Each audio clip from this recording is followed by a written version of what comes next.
Hello everyone, welcome to Existential Gamers Live. Today we have very special guests. We got indie developers from Smol Games. That's small with an O. Say hi, guys.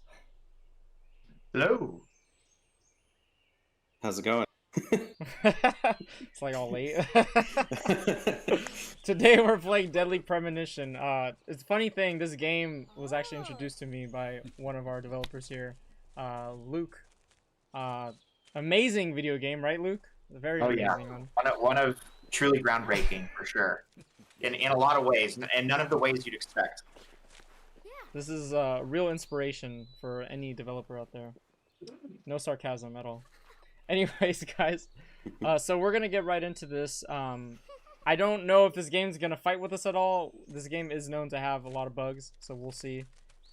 Not those kind of bugs though. That It's those kids dangerous picked up, to run around here, boys. those other kind of bugs. But I'm gonna be asking them some questions, and they're gonna talk about their game, and we're gonna probably be looking at some stuff later too. So I'm excited to have them here. You know, really thank you guys for even being here. You know, I really appreciate that as well. You know, it's always great to talk to developers and see what they have to show. You know, you kind of get like a little a scoop inside into the development scene. You know. Right on. Wow, we have this little epic scene here. Is it hitching for you? Is hitching for me? Hitching? Yeah, it's like every so often when there's a lot of motion, it'll like Sort of catches up with itself. Frame or something. Yeah. Oh, and that's on the Discord, right? Maybe it's just on the Discord side. Yeah, I don't know. Yeah, I don't know. Maybe the Discord is struggling. You guys mind if I skip this, or you guys want to watch this? It's fine. I think do your thing, man. It looks great on YouTube, so Okay. I don't think you have anything to worry about there. Alright, sounds good. Alright, isn't she like nude and everything too? Oh, you know what? Yeah, you're right. Let's move on.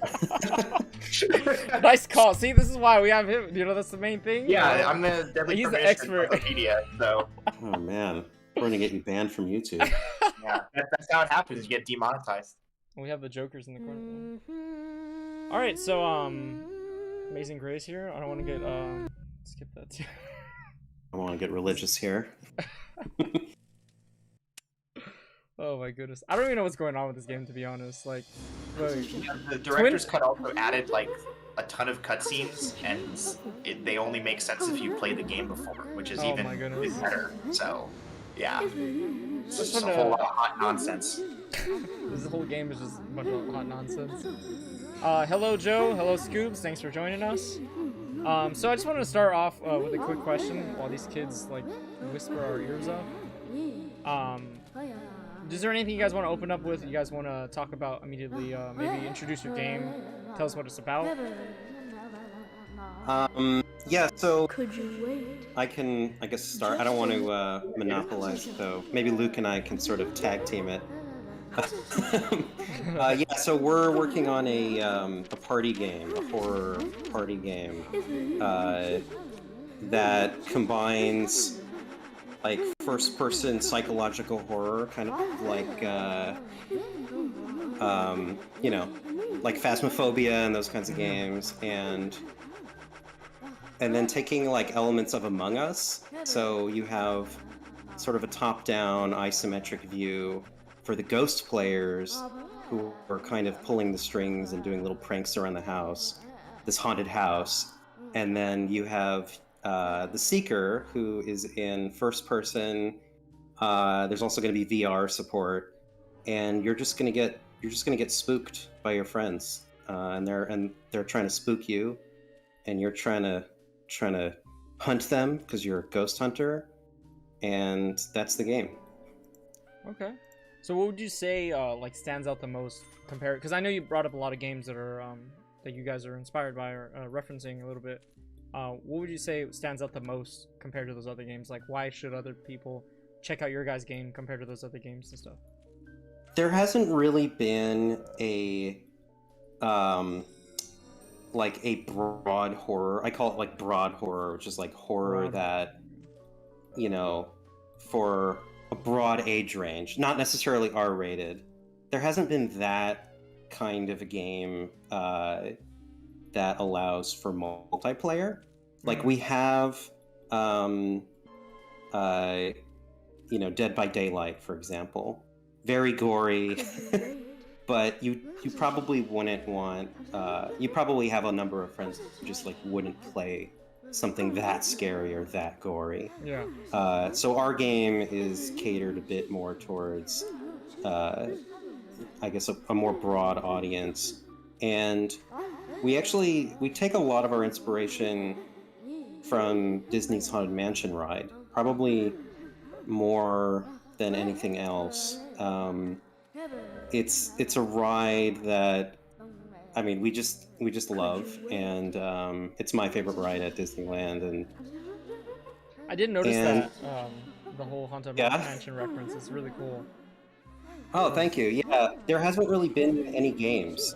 There was one game in 2003 that nobody remembers, and there just isn't really that much content for that ride aside from that movie that nobody that nobody liked, and a game that nobody remembers.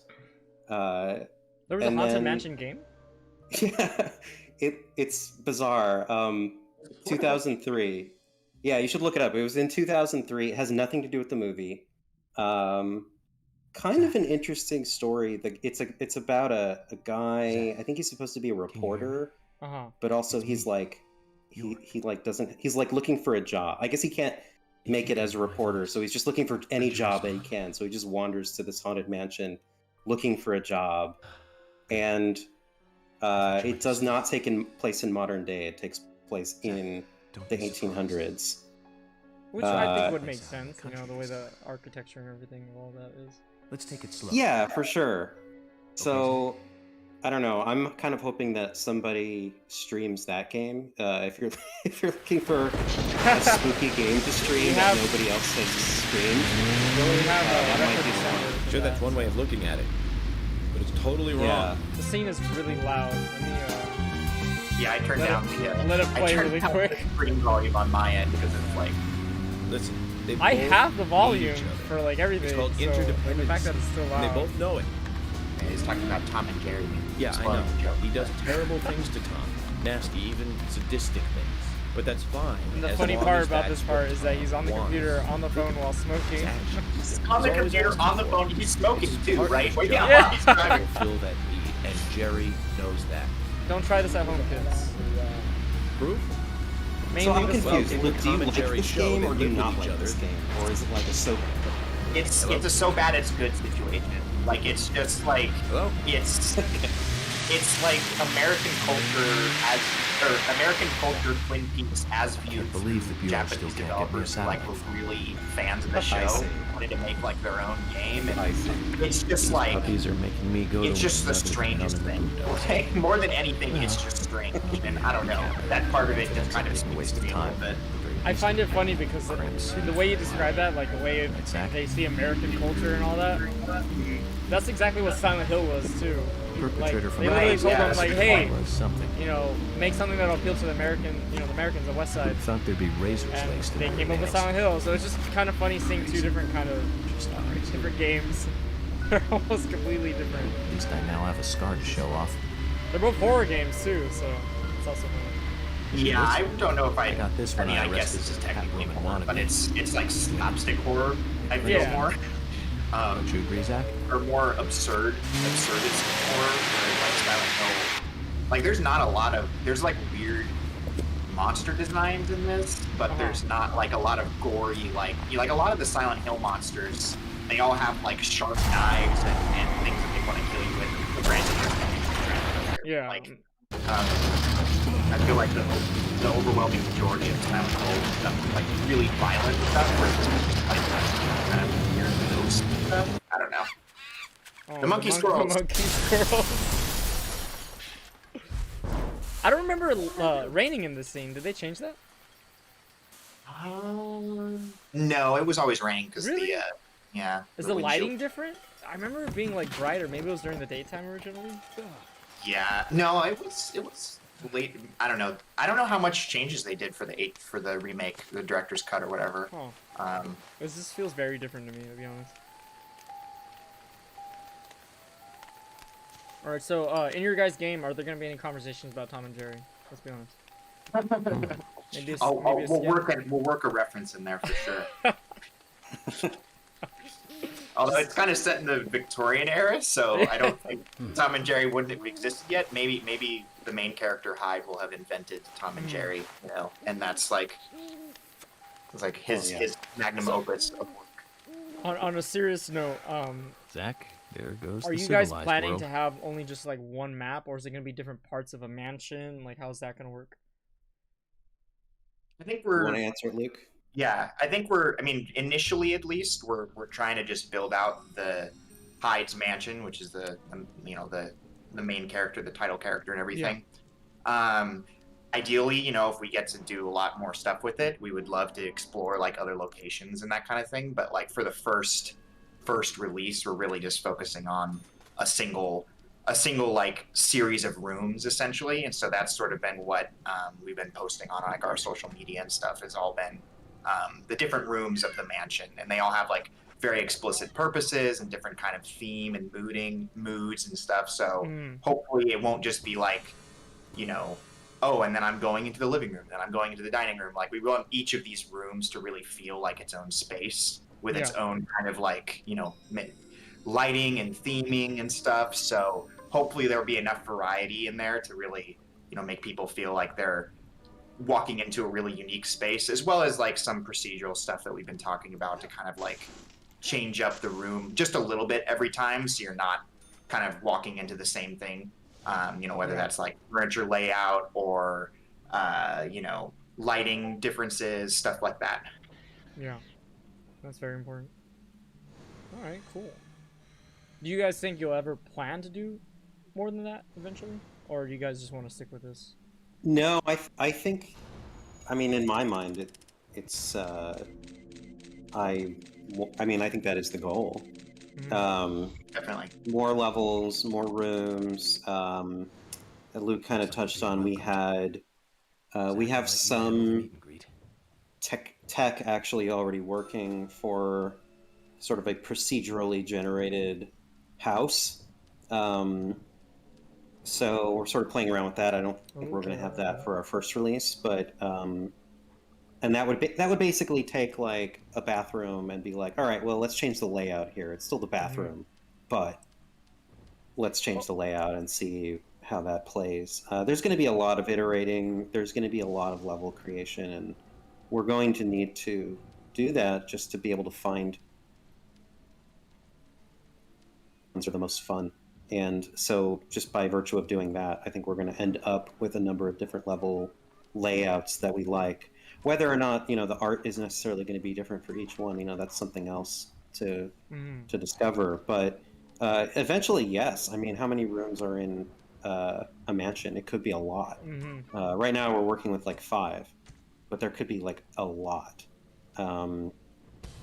And then there's the whole possibility of going to different mansions and to different eras even, which we've talked about the possibility of doing that maybe for, you know, for a future update or perhaps even a sequel. I don't know, but the idea is that this game is sort of a long-term endeavor where we're going to keep updating, keep getting those users and hopefully exciting people with new possibilities, and that would certainly include new levels. That sounds great. So I don't know if I missed this, but when you say like all the different rooms and everything, is it gonna be like modular, like the way the map works, or is it just gonna be one set map that everyone just gets used to in the beginning? For the first release, I think it's going to be one set map. Like we want to make sure we can get at least one map right. You know, like we'd rather have like one really good map as opposed to like 10 kind of crappy maps. Yeah, like almost good enough, but not really. But then after that, the stuff we've been playing around with is recombinant. It basically, there's like, I don't know, I think there were like 5 versions of each room. And it would just randomly select each one, put it in there, and then on top of that, it would randomly generate where all the items are. So you're dealing with that as well. Yeah, but none of that stuff is like we're not really sure what we're going to be doing with that kind of stuff. It's just all stuff we've been thinking about and playing with, and we just want to make sure we get at least one level working really well Hmm. before starting to really, branch out and do all kinds of crazy stuff with procedurality and and anything else. Of course, yeah, more future stuff. Then. So, Mhm. I don't know. Maybe we want to go into more of how the gameplay works. You guys want to do that? Sure, Luke, I've been talking a lot. If you want to, Yeah, take it from here. so essentially, it's the idea of like a seeker, like a ghost hunter versus like a team of ghosts, and all of the ghosts and seekers are played by your friends. So probably the way it would work is the bravest of the friends would play the seeker, or the one most accustomed to these types of games, and then everyone else controls the ghosts and pulls off little haunts and stuff. So like one of the things that we've been messing with is the stereotypical like they move like an object around the furniture, like, or they move pictures on the wall or that kind of stuff, just like very basic level. Oh, there's something else in the room with me, and then after a bit of back and forth between the seeker and the ghosts, something will happen. Either the seeker will be able to find the item that they're looking for, and try to bring it back to like kind of like your safe space. So it's a little bit of a capture the flag thing. Or the ghost will get so powerful from spooking you so much that they'll be able to summon like a monster to actually come out and get you, more or less. I So remember that. the ghosts don't have like physical I've been in a lot of power crazy until they scare you situations, but enough, and then they that can one- bring an entity that of one some takes the kind cake. into the room with It's you. the first time I've been attacked so And directly. so it's kind of like this big back and Zach, forth Can you give me a dance you logical do explanation about until what that either was? the ghosts get too powerful and then they can spook you, Never mind, or don't answer. the seeker's so Life good is at fun fending off because of the ghosts that mysteries. he just goes in Right, there, Zach? he or she just goes in there and gets the spooky item that they're looking for and bringing it back to their like safe zone, basically. And I find that very interesting because most games, usually the monsters, right, the ghosts and everything, are usually one powerful entity that you have four weaker entities going against. But in this game, I feel like it's like that reverse role where it's like one, human going against these supernatural entities, these other supernatural entities, and I think that's pretty cool. It's definitely unique. Yeah, and I think the reason for a big reason for that anyway is because we really wanted to make it, feel like your friends are the ones messing around with you, right? Like Dead by Daylight has an interesting dynamic where it's all your friends running away from an all-powerful killer, Yeah. and that's fun, but it's like I don't know. There's just something more rambunctious about having all your friends control the ghosts, because it's like even if you get scared, you're just like, oh well, that was just my friend and he's playing the game good, and it's all in good fun. You know what I mean? And so I think by the nature of having a little bit more happening all the time and less like less really terrifying things, it makes it a little bit more easy to pick up. And we're really hoping that people will mix and match. I think people who are less averse to or are less interested in horror games will probably pick up Ghosts, because that's just like a top-down kind of easy to pick up, and I'm just gonna mess with my friend. But then maybe they play the game enough and they want to like try playing as the ghost hunter. Like we're really hoping to kind of engage both audiences and have enough interesting gameplay to warrant people popping around and trying different things. But yeah, just having the more ghosts really adds to the silliness of it a little bit, because with something like Phasmophobia, you're kind of like looking for literally any sign that something might happen, Yeah. and the second you find it, it's like, okay, the game has changed, and now you're like trying to hunt it down and stuff. And there is an element of that, but we also don't want it to be like so rare that the isolation is adding to the fear, I guess, too much, if that makes sense. Did I explain that well, David, or do you want to add anything to that? I think so. I guess for me, it would be like, one of the reasons we went with the sort of multi-ghost approach was it's really funny and fun when you hear people snickering around you.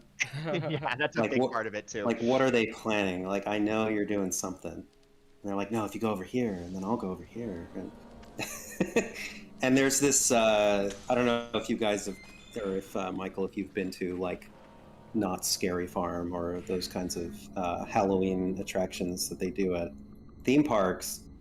But been a while. you have these people dressing up in, they get paid to be scary and spook around, and this kind of gives you a chance to kind of step into that role, which if you've ever gone, you're always wondering, like, I wonder what it would be like to have that job. I know. Everybody I has thought of that. I have. I think Scandia. They used to have Scandia over here. I think they got rid of it. I used to see these guys and they would wear these knee pads and like elbow things so they can slide across the ground and do all these crazy things. And I was like, oh, that's so cool. Like, I would like to do that because as a kid, I was always like to scare people. I remember that one time I scared Luke. Remember Luke? Remember that?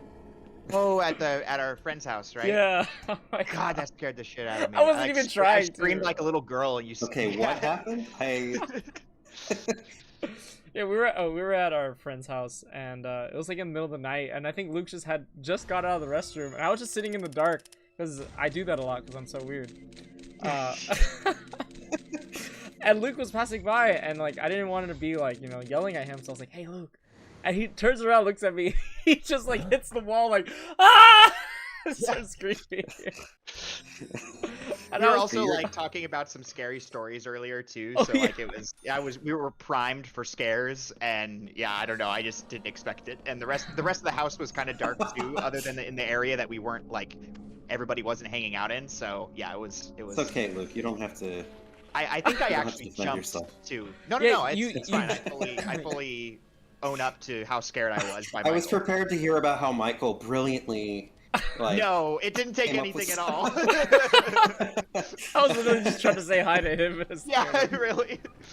Oh man, that's great. Oh my gosh, good time. Yeah, and that is the spirit of Halloween, though, right? I mean, you want to be scared on Halloween, but you also are dressing up in scary costumes a lot of the time, and you want to get a taste of being spooky yourself.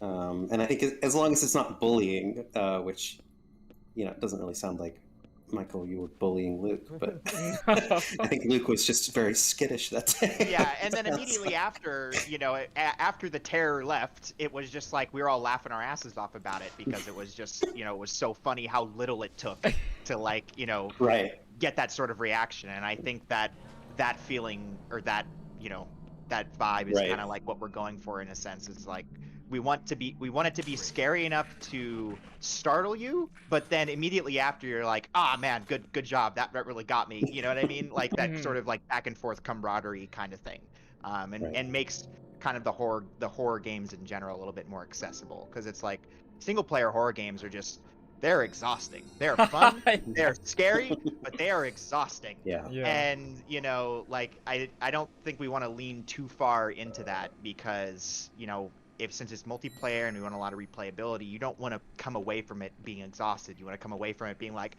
oh, that was fun. I scared my friends a few times. My friends scared me. We all had a big laugh, and we'll play again sometime. Right.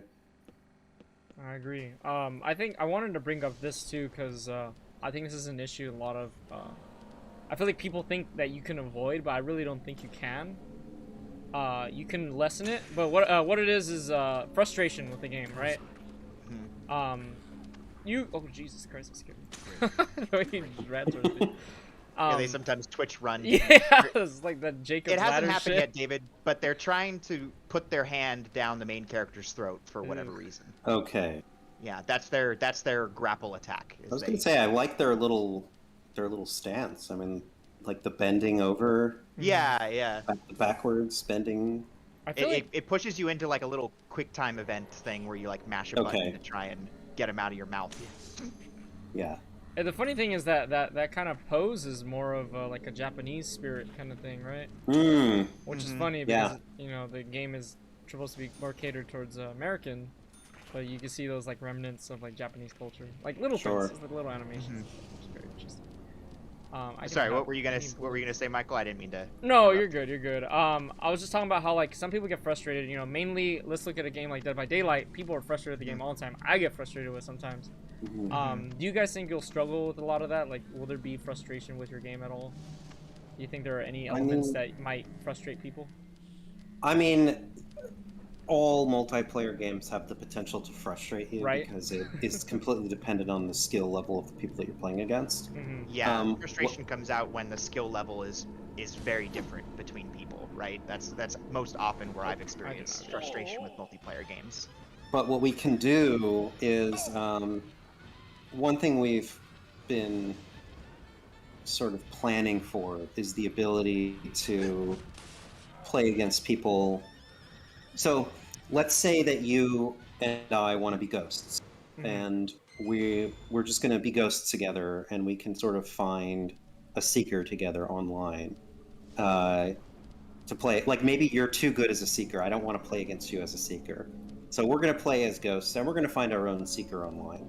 Kind of like how you can do with Among Us, like trying to create your own little room and have your own friends join, and then allow random people to start joining. So that's one way to do it. The other way we've been thinking about is allowing for AI characters. I personally think that this game has to have some ability for you to just play it offline by yourself, at least, just to kind of get a sense of what it's about.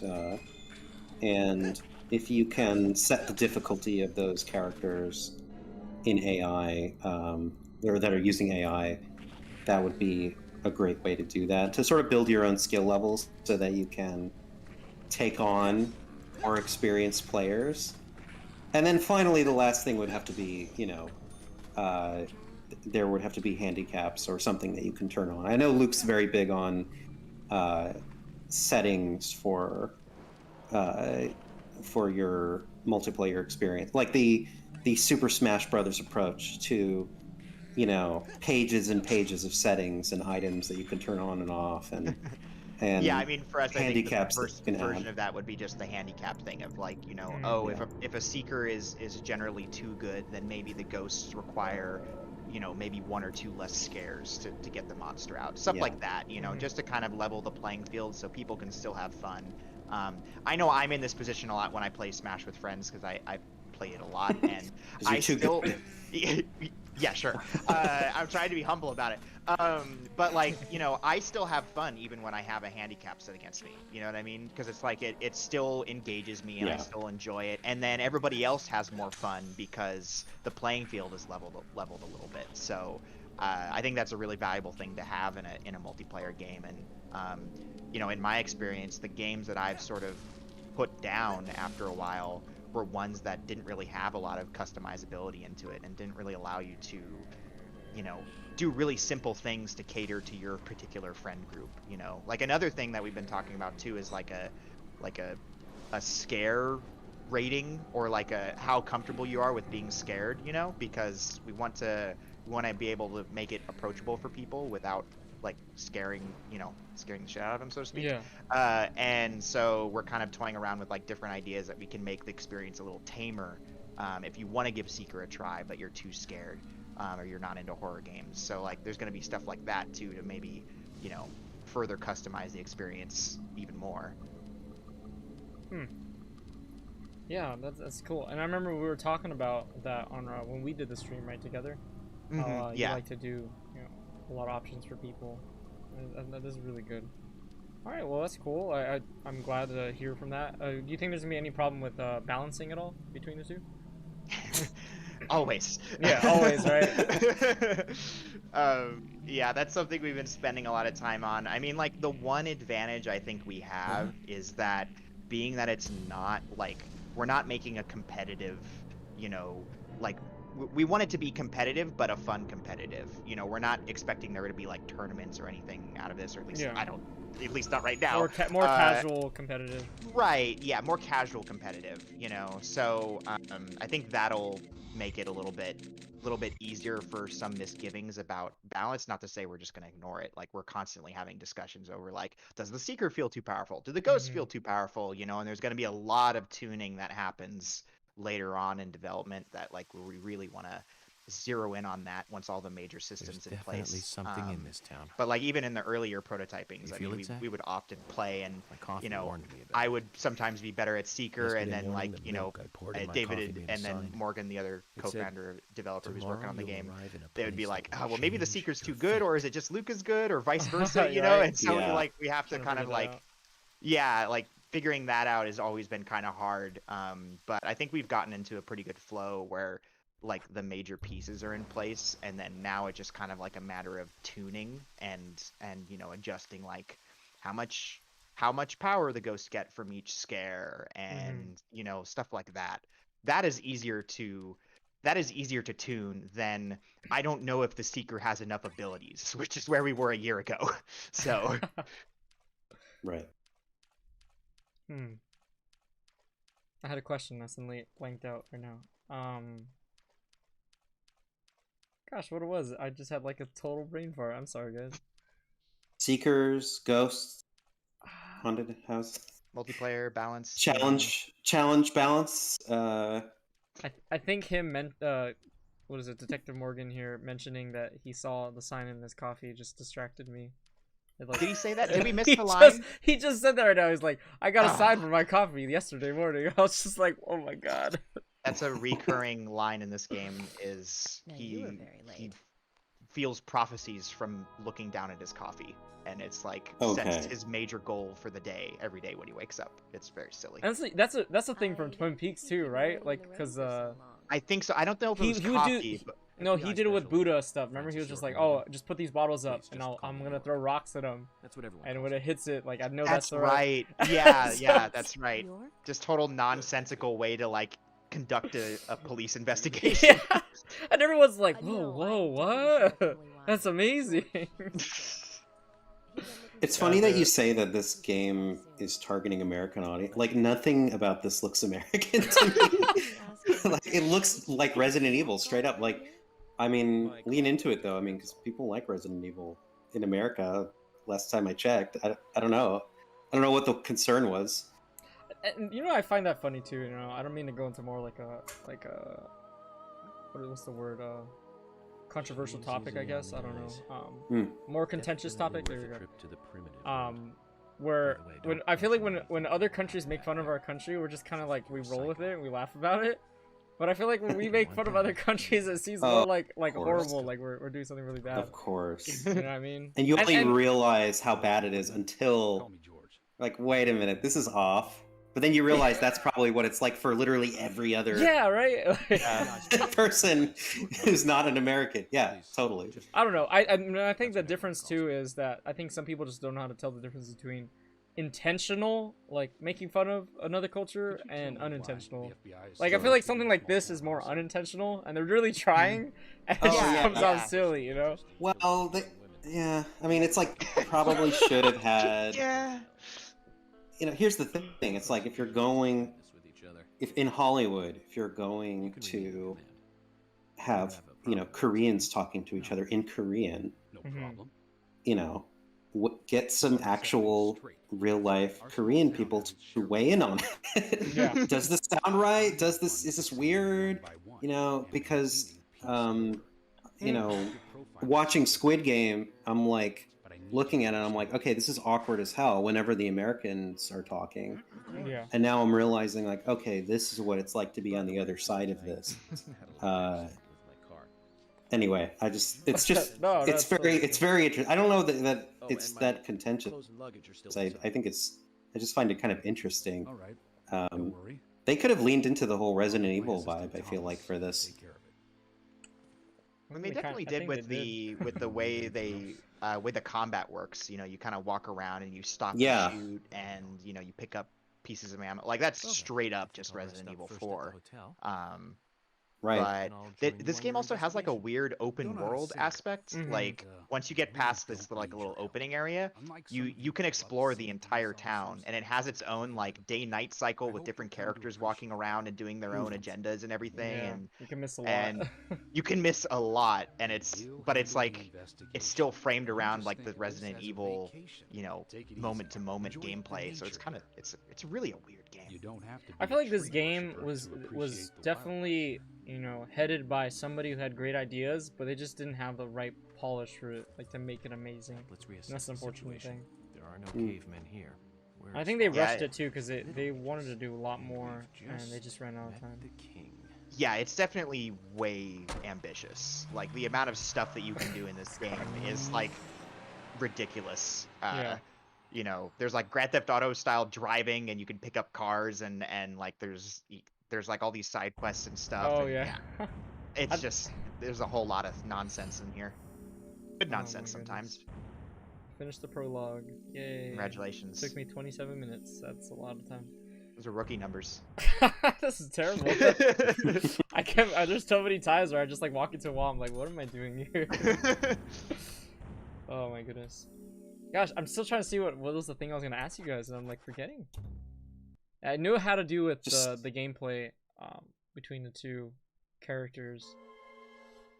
First person, isometric. These puppies Sorry, I'm are just making listing me off go like to our another Steam town of the tags that I were. didn't think you'd keep running in the rain for so long. Maybe that'll jog something. You didn't want to watch the recap of the thing you No, just because did? it was loud. I think all the cutscenes have a separate audio from the Oh, yeah, this audio is a settings. new- using this is that a one new for a cutscene. long time. That's a Why big didn't you forehead. get it repaired? This TV is important to you, right?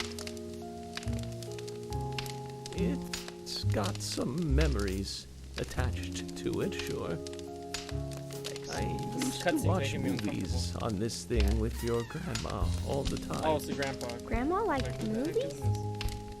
This is, Oh, I she think it's did. meant to be the character. you're playing Everyone when he's loves older. movies, right? I love movies too. I've never been to a movie theater though. I've met somebody who doesn't like movies, so that's a total lie. Alright, let's see. We're gonna go into thinking mode really quick. Investigation mode.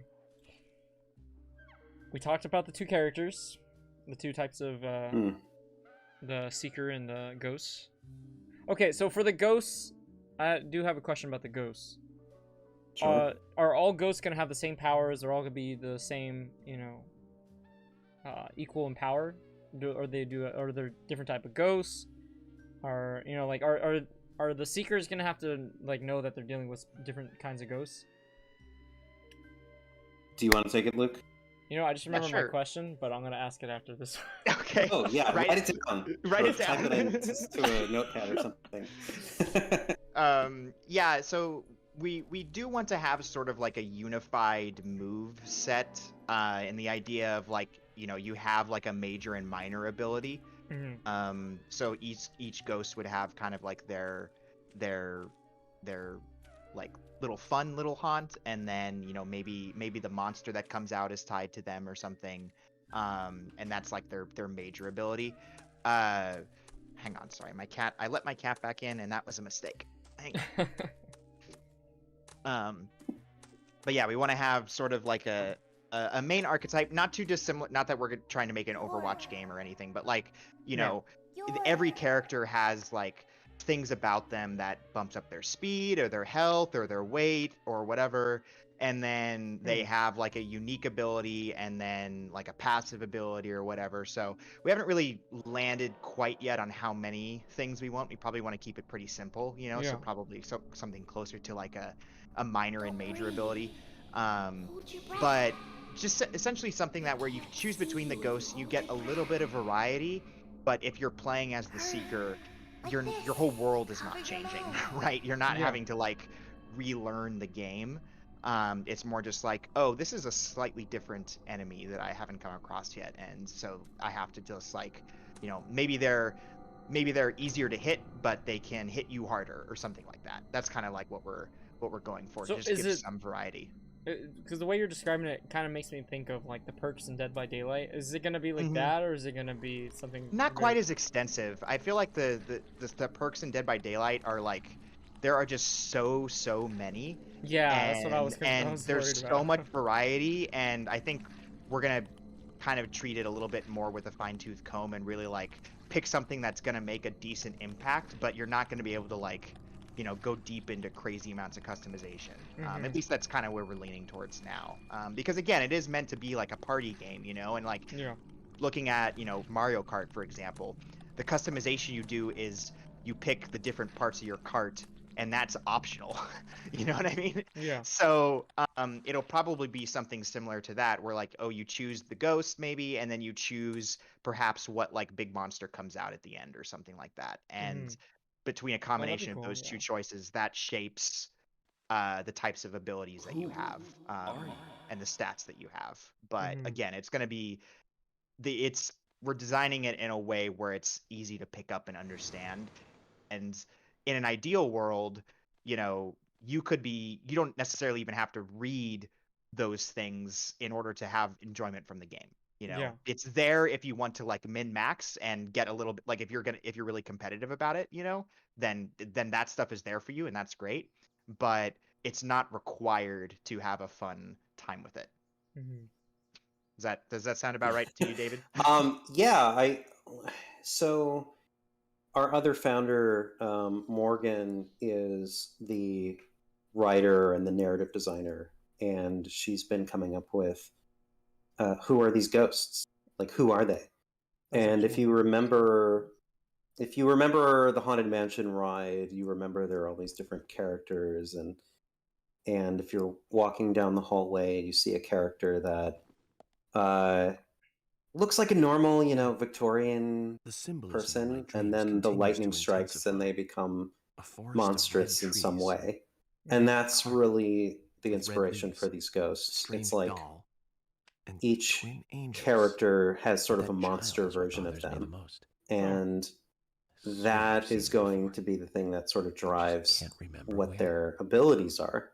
And so, yeah, like what Luke said, we don't want to overload you with so many complicated, unique variations. It'll probably just be like you have a special, like there'll be some abilities that are common to all ghosts, and then you'll have a special, and then you'll have an ultimate, which is like this is the monster you become when you build up your fear energy to the max.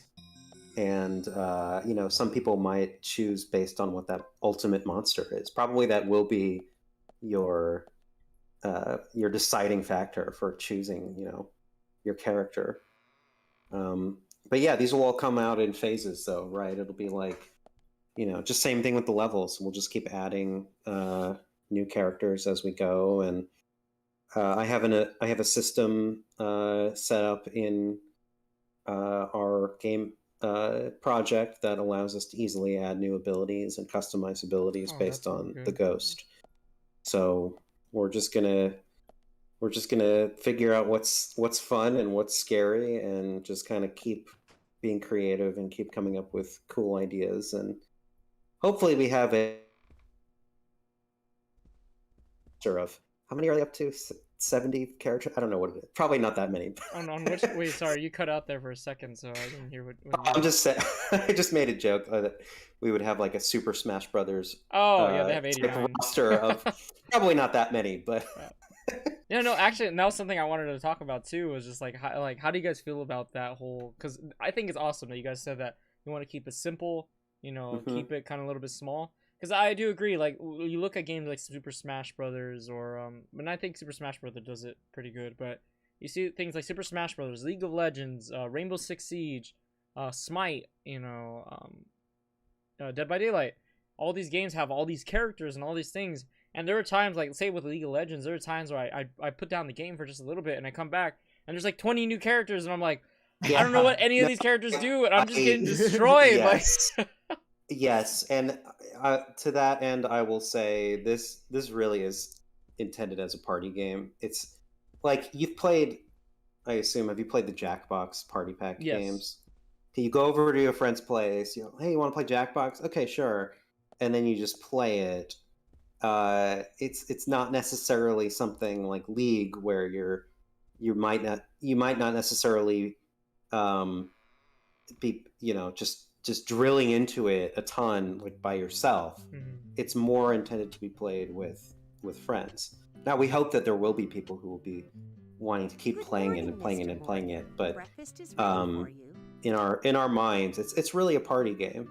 And so, does it make sense for a party game for there to be like, that many characters? I don't know. Thank you, Mrs. I probably not, because we probably don't want to overwhelm people.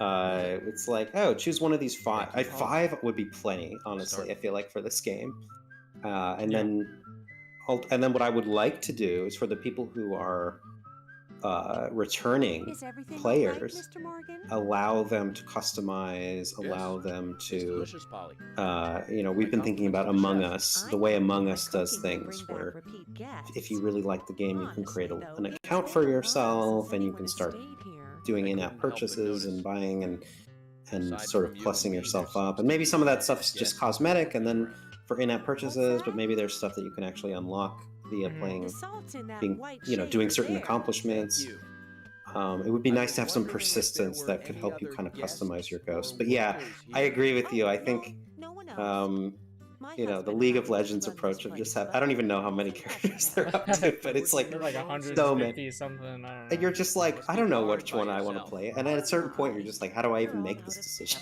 It's just make it based on art almost is kind of where you have to start, and then I don't know. Yeah. I could just live on my pension. There are 157 League of Legends champions. Oh my So crazy. Which is a lot. Well, and the same thing like with I don't know if you guys have ever played Rainbow Six Siege. The same thing. They're adding so many characters, which is cool. Like a lot of games like that, like first-person shooter games, don't have that kind of stuff. I don't know. Yeah. I think it's both a good thing and a bad thing, because like with Dead by Daylight, I can't get enough of having new stuff, because I play the game consistently. It's very rewarding for people who play it consistently, because you're getting something new, you're learning something new. You've already experienced everything else, you want something new. So, like, that's why those kind of games work well, because they're more competitive games. I feel like with your guys' game, it's something people might want to, like, play for a bit, take a break, come back again and play it again and have fun. Yeah. You know what I mean? Yeah, it's not something they're not gonna just drill it into their head and be like, I gotta know every little thing about this game and how it works, Right. I mean, we always hope that there will be people who are that into it, but it's not the kind of game that we really imagine. The best way to play it is with your friends, and not necessarily just by yourself with only strangers online. We sort of see that as a secondary way to play the game. Just like with Jackbox, honestly, or with any like Nintendo party game that you might play. That's where our head is at, anyway. And honestly, I think that's where Dead by Daylight fails. Is they don't reward people for playing with their friends. They say they want their game to be more like casual and have fun and everything, but then they also show that they want it to be competitive. And I always say, like, what is the difference between playing, like, yeah, sure, people can just cheat and just get points, right, in playing with their friends, but honestly, does it really matter? Like, what are they getting? The things they unlocked. They're still playing the game. They're still buying skins. They're still like contributing to the game's ecosystem, right? So yeah. So I just find it interesting that they don't just allow custom games to reward you for playing their games too. Never fails. Because right now, and I'm sorry to talk about Dead by Daylight, but it's just that I'm just giving you guys a good example of what I think. I mean, we've been looking at it a lot for reference and inspiration and everything, so it's a relevant game to talk about. Yeah, I'm gonna stop the game right now for a bit just to talk about this, like focus, but just like in Dead by Daylight, like I just feel like if they would reward you for playing with your friends, because there are times where I have a bunch of friends and I was like, hey, let's all play Dead by Daylight, and it's like, well, I don't want to play custom matches because I don't get rewards, I don't get no points to level up my character and everything. And I'm just like, God, is that how that works? Yeah, and I'm like, God, that's so annoying. Because if you play custom matches, you just unlock everything just like that. And I'm like, okay, that's cool, but at the same time, I'm like, people like to unlock stuff. They don't like to have everything just handed to them. For sure. So I really feel like they really need to change that custom game system. Well, you know what game did that really well? What? I don't know if you guys are Call of Duty fans, but I used to play a lot of Call of Duty back in the day. Call of Duty Modern Warfare 2 had an awesome multiplayer, like offline multiplayer system, because you can unlock everything you unlocked online on the offline stuff by just playing with your friends, and you unlock little banners and things like that. You know, you get little achievements and things. It just felt fun. Like you kept wanting to keep playing because you're like, oh, what am I gonna get next? What am I gonna get next? Like you didn't care about playing with other players. You just play with your friends. It felt good. That's dope. So yeah, that sounds cool. We've been inspired by Among Us because the way that they do. So if I buy a weird hat or a pet or something totally cosmetic, I can bring that into a match, and that's really freaking fun. And then people are like, "Oh, how'd you get that? That pet is so cute." It's just it's a fun thing to talk about now. It's cute. It's fun. With our game, being able to unlock a character or an ability allows you to then show that off to other friends. Like they can see that you have. They're like, "Oh my god, how did you get that thing?" And I didn't know you know this monster could do that, or what even is that monster that you unlocked? And then they start thinking like, "Oh shoot, I should think about trying to get that as well." So I agree. I think it should be an encouragement to go and kind of show off what you've unlocked and let other people experience what you've unlocked as well. Yeah. Yeah, and it's interesting seeing the evolution of Dead by Daylight as well, because like in the very beginning when it first came out, I remember playing it with you, Michael, and it was very simple. You know, there weren't a lot of perks, and there were only a handful of killers. So it actually, I mean, at least coming from my perspective, you know, I lifelong gamer, play a lot of games. It was relatively easy to pick up, you know, in that base state. But over time, you know, it's kind of become this really complicated thing that, you know, only if you're playing it consistently do you still, you know, get all the mechanics and everything. Yeah. Otherwise, it feels just like, oh, I just died by some random ability I've never seen in my entire life, and you know, recycle that for like 5 to 6 matches or whatever, because everybody has their own list of really custom perks, and there's like 30 villains in the game now, or however many. It's there 25 are. right now. Yeah. 25. Yeah. So it's like, you know, it's interesting to see the evolution, and I mean, it's. We can't really say it's not working either, because it's, you know, they're massively profitable and they're making a ton of money, and they have all these really cool franchise tie-ins with well-known horror IPs and everything. So, you know, what they're doing is working for them, but it does come at a cost of alienating some new players, right? And so, and that's the thing that party games do really well, is they are very easy to pick up and very easy for people to continue to play and not feel like they have to like stay current, right? Which I think is something I'm not going to say we're intentionally avoiding, but just something that we're cognizant of, and we don't want to make things too complicated with our post-release content that it makes it, you know, difficult to pick up compared to where we were like, you know, a couple years ago or whatever. Yeah.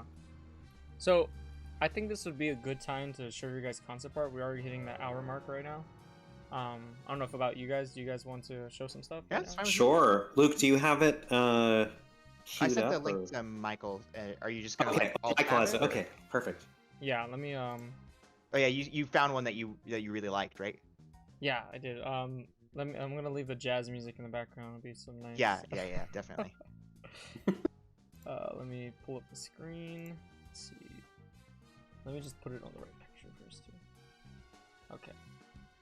Okay, so explain to me what this. I'm gonna put it up right now, but I picked one picture. I really like this. Explain to me what this is about right here. It's going to show up in the Discord, or should I open up the YouTube? Open up the stream. Oh, I mean, I can describe it too. It's the guy sitting in the chair with like 4 arms. Oh yeah. Oh.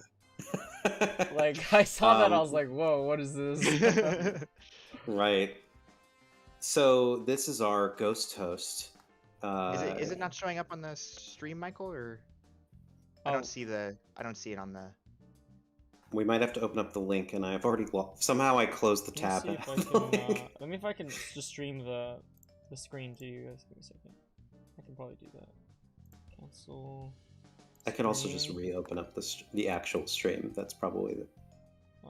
Well, I think since Michael's using his like broadcast software, it has to be from his end. All right, here you go. Oh, I see. Here you go. You should be able to see it now. Yes. Yeah. So yeah, this is our ghost host. This is Hyde. Who is Hyde? We don't know. What we do know is that he's invited you over to play some parlor games at his creepy house. Oh wow.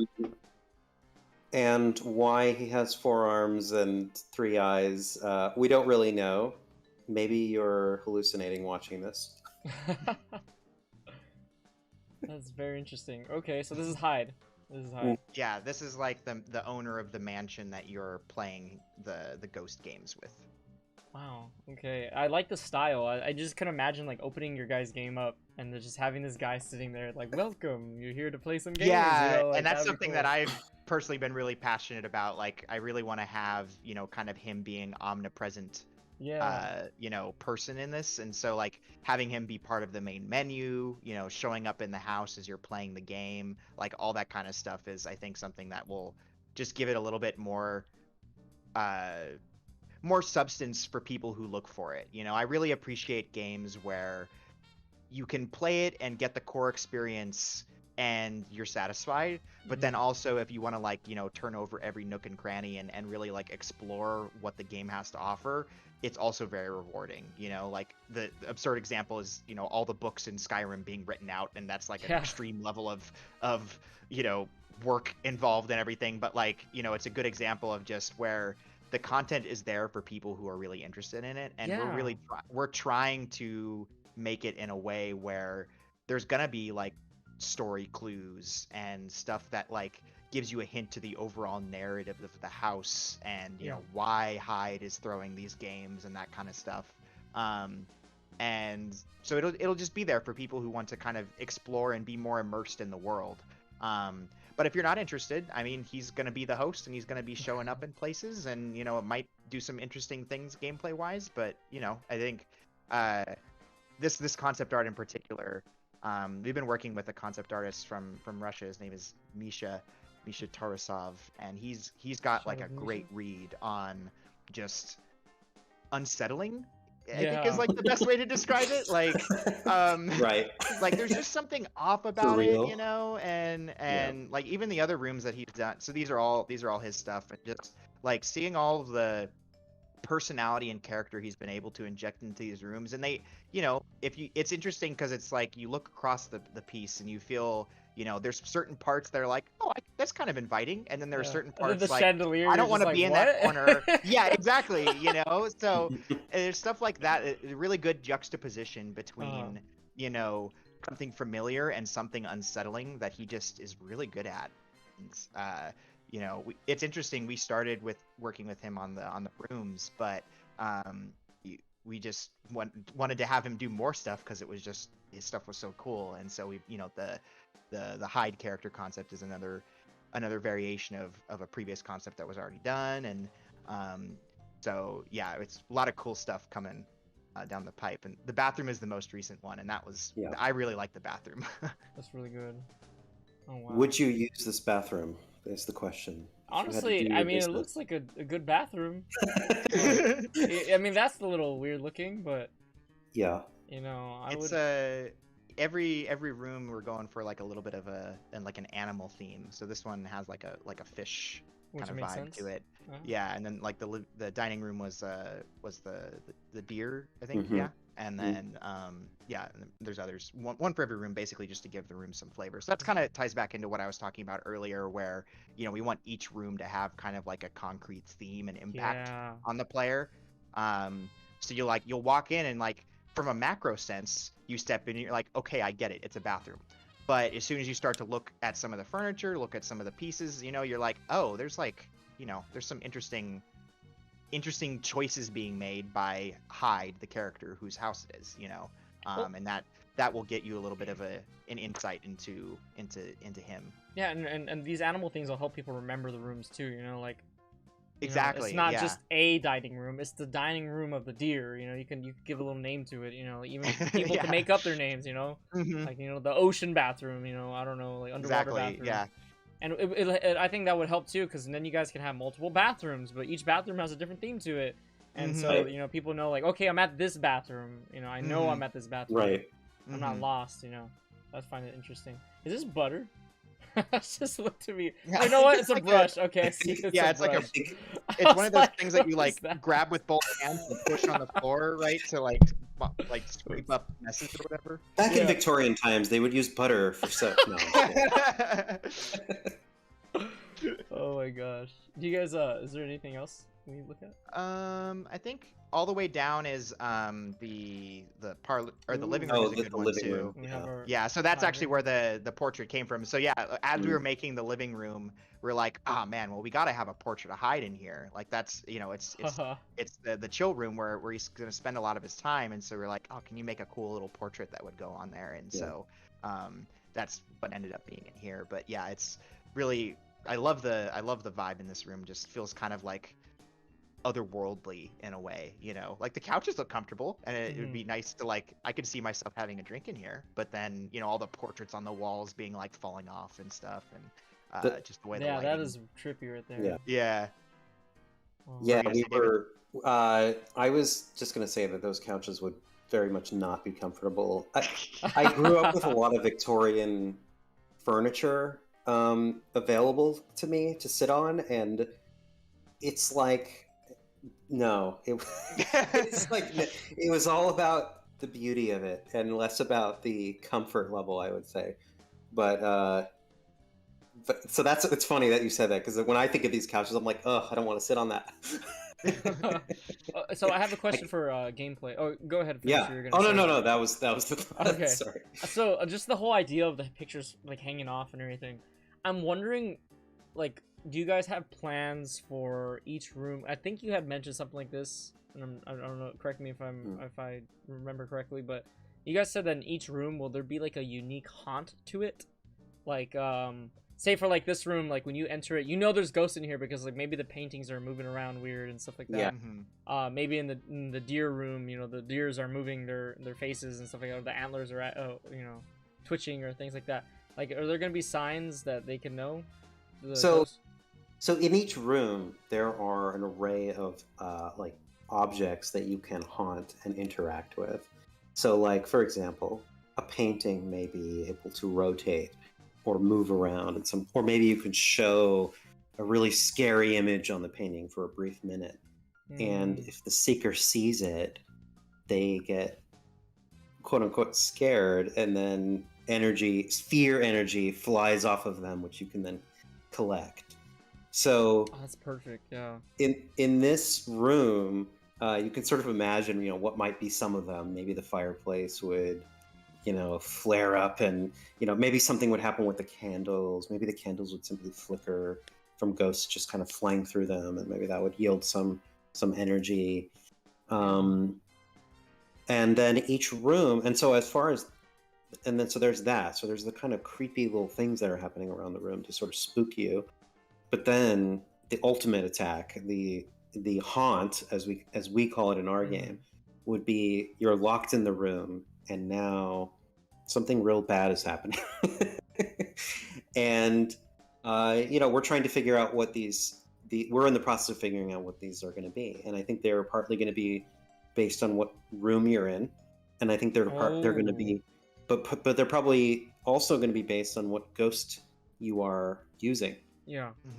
So you don't know what could happen. Maybe the lights flicker, maybe they dim down first, and you're like, okay, is it happening? Is the thing happening? And you're kind of looking around, like, what's going on?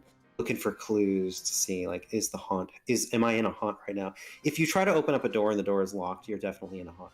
You are locked inside the room, and you must face what's coming. So kind of like Phasmophobia, where you get locked in the house whenever like the haunt. Yeah. Like it's going after the hunt. Yeah. So, and there are ways to defend yourself, and there are ways to even prevent the haunt from fully manifesting. But if the ghosts are coordinated enough, they'll pull off the haunt, and you will have to go head to head with it, and it can be very scary. Would it be? Yeah. Sorry. Go ahead. No, go ahead. I was just saying, would it be something like where you're being chased and maybe the monster or whatever the thing is chasing you is slower than you, but you know the other ghost can slow you down to let that monster catch up to you, and you're just trying to like kite this monster around?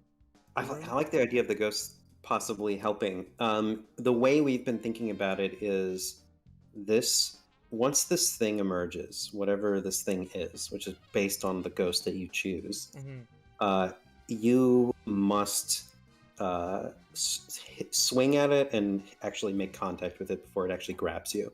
So there's a physical exchange where you actually have to get in contact with it.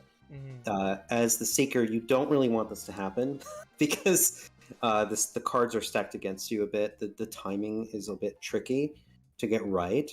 So what you're trying to do is prevent that from happening. And if that happens, it is kind of like a final attack in Smash Brothers, where you don't want them to get the Smash Ball. Yeah. You really don't want them to get this.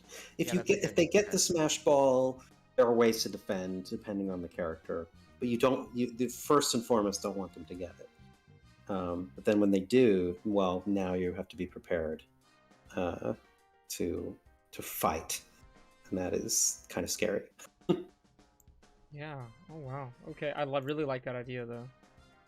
Give me a quick second. I'm gonna fix something real quick. So let's see all this stuff. Go. I just want them to get a full view of the picture. This art is really good though. Like shout out to this guy. Like Scott, Misha. Thanks, yeah, he's been so fun to work with. One of the things that's been so exciting about him is he makes stuff that doesn't look like anything else we've seen. I don't know, it's just been so exciting. Like he's very into what we're trying to do, and then so he gets inspired by us, and then we get inspired back by him. I'm like, oh, maybe we should have this thing or this element, and then it starts invigorating our own ideas as far as gameplay goes. It's like a pinball machine, just ding, ding, ding, ding, ding, ding. You know, absolutely racking up those points. Creative pinball machine. Yeah. And it's really cool when it happens. You know, just the organic feedback loop of creativity is just like, I think that's what, I mean, at least to me, what makes game development so special is it's just like, you know, once you find people that you work well with and you mesh with, and you know, you get on the same wavelength creatively, it's just like the ideas sort of just make themselves, you know, and it's really magical. I don't know how else to describe it, really. All right, I'm gonna call it now. This room, the monster's just gonna be the piano. Super Mario 64. This shit. It's funny. You mentioned that in one of our earlier prototypes, I meshed together. I think it was a couch or something that did like the chomping motion from Super Mario 64. That's right. I forgot about that. I like rigged it up in Maya and like just, you know, it was like looked ugly, but it got the point across. And so yeah, you're like walking around the mansion, and then all of a sudden the chair like just starts chomping at you, and it was pretty unsettling. You versus a couch, who would win? I can just imagine, like, you're just suddenly in this room, everything's chilled, and suddenly you hear ka-dong, ka-dong, ka-dong, like the piano going off, and you're just like, oh, Jesus Christ. Seriously, though, that piano in Mario 64 was one of the scariest enemies in the entire game. Yeah, for sure. Probably because of the sound. Yeah, that's what I'm saying. Like, so menacing. The piano could be behind you, and you could just like, you're just staring forward, and suddenly you just hear the sound of the keys just going kong, kong. And it was powerful. I think it would get you in 2 hits. It could kill you in like 2 hits. Yeah, it was really strong. Yeah. Pianos are strong. Coupled with all the spooky music from the whatever was that a Boo's Mansion, right? Yeah, it was Boo's Mansion. Luke's computer, it has a weird audio bug, and it was making a sound yesterday that sounded, or the other day, that just sounded exactly like Boo's Mansion to me in Mario 64. And so then we were just making that sound like the whole rest of the day, like that sound. Yeah. Oh my gosh. Are we gonna be able to play chess in the game too? I feel like that'd be very. Oh, like a Rockstar game? There's just like, you know, Yeah. say you're just Like, chilling, let one of the ghosts play the one side, and the seeker just sits down, or even a We ghost. should have you playing play. with We should have you play Ouija. Ooh, You that'd be know? crazy. If you're like, I who am I like- playing against? I like Yeah. the skylight. This is really awesome. Yeah, we're figuring out the technology behind that right now. Yeah, we've been working on this. This is actually the first room that we've been putting into 3D.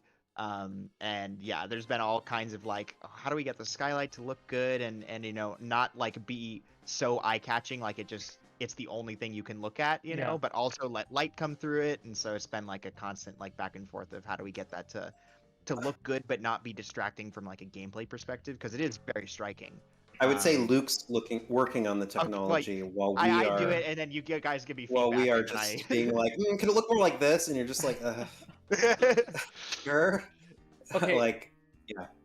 Oh, sorry. I was just like, you guys are giving me ideas now, like, and I want to share these ideas with you guys. So the whole I have a question about the whole fear system, right? You guys are saying that when you look in certain directions and stuff like that, is it a matter where the seeker's camera is looking at that where they get feared and stuff like? Okay, that is awesome. So yeah, go ahead. Sorry. I was gonna say, like, so would it be like things like, say, like, okay, you have that giant skylight in the, you know, above, you know, right, the stained glass, and they're like, oh, look at that, they look up, and then somebody just haunts that because they see the person's looking right like at a it. shadow. That's yeah, a great a idea. shadow, just like lightning strikes. Might And have to there's steal a, that idea. you know, That's- yeah. But how will the ghosts know where they're looking? That's the thing, because if they're gonna be at a top view, do they have an indicator saying like, okay, this character's looking in this direction? Oh, okay. They do, yes. So the ghosts have the ability to see sort of like a view cone. If you remember, like Metal Gear Solid had this, I think, in like the earlier games. See, the ghosts are playing kind of a stealth game. They're kind of spooking around. They don't want to get caught because really the seeker is can just destroy them. They can respawn. You don't want to get blasted by the seeker's flashlight. Like you don't have any defense against that. Your defense is to hide. So you've got like a Metal Gear Solid kind of view of wherever the seeker is looking, and we've got some neat technical art development going into that. The look and feel of how that looks. There's some neat ideas. I don't know if Luke wants to share, but there's some kind of cool stuff going on there. But essentially, it's just going to be ways to make the room look a little bit different if you are in a scary situation. So there'll be kind of like some visual indicators to give off that effect, and then also, you know, not every haunt is going to be like, or not every spooky action is going to be like you need to look directly at it, right? Because like if there's something that makes a scary noise and you're within earshot, that's still scary, you know? Yeah. So there's going to be stuff like that, I think, that is not entirely dependent on the view direction. I think view direction is going to be definitely something that you want to keep an eye on. And, you know, if you're gonna play, you know, a little bit more competitive, that's going to be something that you're going to be paying a lot of attention to. But you know, and it could also be like the effectiveness of it is just diminished. You know what I mean? Like flipping a painting around to be spooky, if it's just spooky and then they happen to look at it eventually, that still works. You know, it's still you still get the payoff of, you know, they saw something change in the room. So there's a lot of different ways I think that will kind of have this like accumulative effect of things going wrong in the room where you know, I would hate for us to kind of get into a situation where, like, you know, the seeker's staring at the floor the entire game. Yeah, that's what I was thinking too. I was like, man, I'm just gonna walk into a room and just... Yeah, exactly. You know, we don't want that to be a viable strategy, right? So there's things that we have to do where you're still, you know, the effectiveness is maybe changed, but you're still getting the impact of it in some way. You know, you're still in a room with something that's happening. Remember, the seeker is also looking for the ghosts. They can't just turn away and hide in a corner. Like we actually had earlier prototypes, and this just speaks to why you prototype. We had earlier prototypes like a year ago where the dominant strategy for the seeker was just to not look at anything. Just kind of stay in the corner, don't look at anything. But now it's completely flipped on its head because the seeker actually has to find these ghosts. They have to be looking for what's going on in order to hunt them down and find them, because that's how the seeker builds their energy. Okay. And I just thought of another like balancing issue, and you guys want me to? Sure, go for it. Yeah. Because I don't know. I'm just thinking about it. Like, say I'm playing the game. Is the spook action for the ghost delayed, or is it instant? I think. That's a good question. Because I feel like the only reason I go. ask is that like I feel like okay, say like the seeker goes up to an object and goes like, oh, for sure, like maybe the person gave their stuff away or something like that, and he goes up to the object to get them out of there, and the person just goes, oh, well, I'm gonna spook them, you know, while they're right in front of me or something like that. I'm gonna, you know, get that off. Like, should there be like a delay so they have to plan it out ahead They of have time? to time it out. I Yeah. like that idea. Because I just like feel like that. otherwise people will just abuse that. Like, oh, I'm gonna just get them to come to me and then get some fuel energy or something like that. Or I mean, you can tax them, you know, if they get. I don't know. I'm thinking about that, and I'm just kind of thinking people could abuse that easily. I could see it. I think what we're going to be exploring is, first of all, what are each of these haunts? Like, how does this work? Yeah. Is there a? I've been kind of thinking about it like like Pokemon Snap. I don't know if you've played the latest Pokemon Snap, but I think the original Pokemon Snap had this as well. I played the original one, not the newest one. Okay, there's points in the animation of the Pokemon where you get more points. Yeah. You know, like you get a better shot. So it's almost like Pokemon Snap, but in reverse. Like you want to pull off just like the perfect haunt for them at the right time that they see the most the scariest part of it, perhaps. Yeah. I like that. Yeah, this is a whole area right here of this game is how does this work? And I have this system that I call the Witnesser system, which is I'm witnessing spooky things, and there's an event. If you were to look at the code, it's like on spooky event occurred or on scary event occurred. I can't remember what it was. And then there's a scariness value. How scary was it? Right.